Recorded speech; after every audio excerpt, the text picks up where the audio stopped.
Yo, what is up, you guys? Today I'm excited because I'm here to bring you some content finally. I know I've been saying I was going to do a burnout, but all that got put on hold because I was wanting to do some maintenance to make sure the car could handle everything and I didn't break anything. But I have been driving around. Obviously, it's been how many months? So I decided I was going to bring you guys something else. I've been looking around online to see the specs and what this car can do. One thing I was interested in, since I have no red line on my tachometer, I was curious as to the rev limit, obviously. Well, I kept looking around online and I saw anywhere from 6,100 to 6,950. And I recalled back to my previous video. If you guys haven't checked that out, link up in one of those corners. I always forget which one. My car made peak horsepower at 6,200. I've been shifting around 5.9, so I've been short shifting. So the other day I decided, all right, well, let's try and figure it out.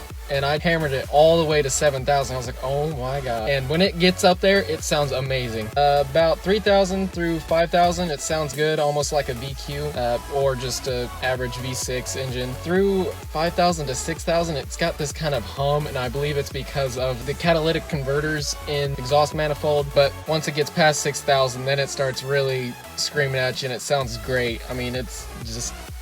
I love this car a lot.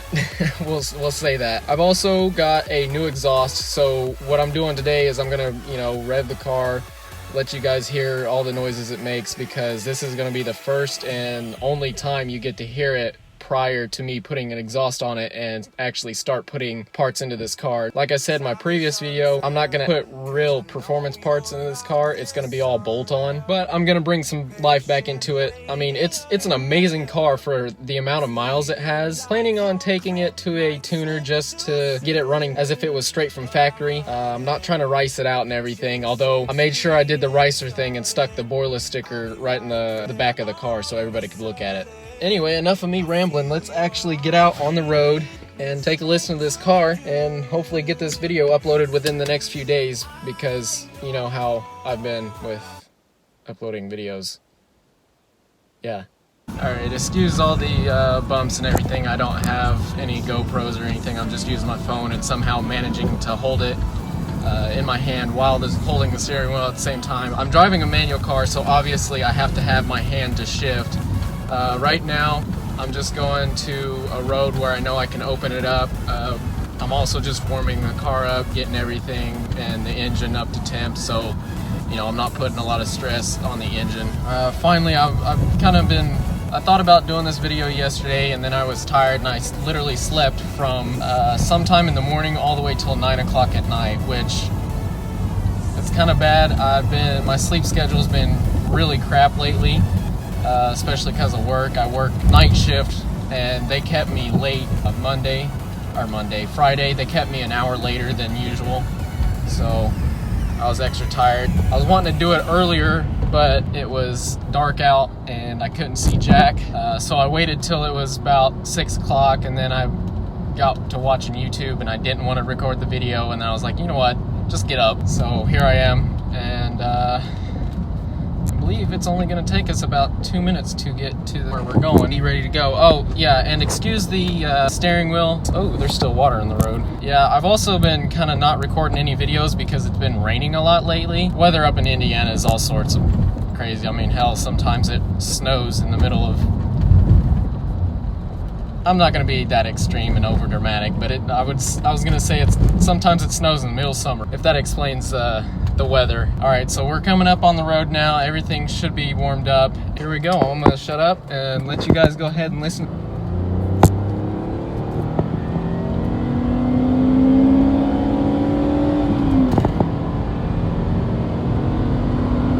Woo, we're going 80. Okay.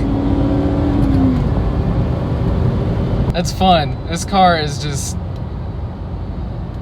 a joy. All right, so we're coming up on the hill now.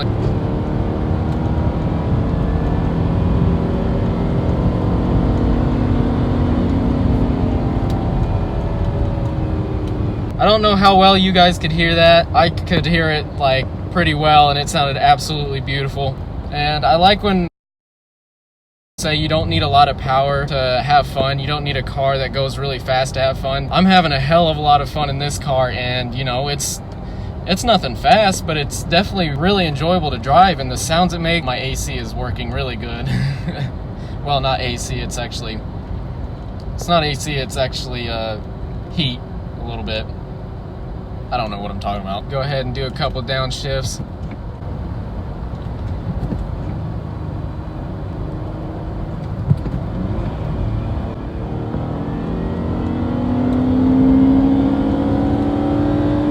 That was 7,000 right there. I can't believe this car actually revs that high. I mean, it was based off another Ford model, Ford Contour, I believe, and the engine is the complete same. Normally, you know, a lot of cars only rev up to about 6,000 before you start hitting redline. I've also looked around online, and this car can do 153, but it maxes out 153 hitting.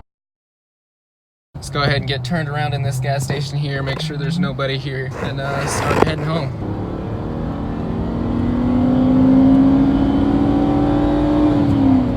I shouldn't really be dogging on it like I am, but it sounds so good. I swear this car feels healthier when I run it hard. It's like Italian tuna, burns out all that crap in your engine. The thing is, it never really picked up. A lot of people never really liked it.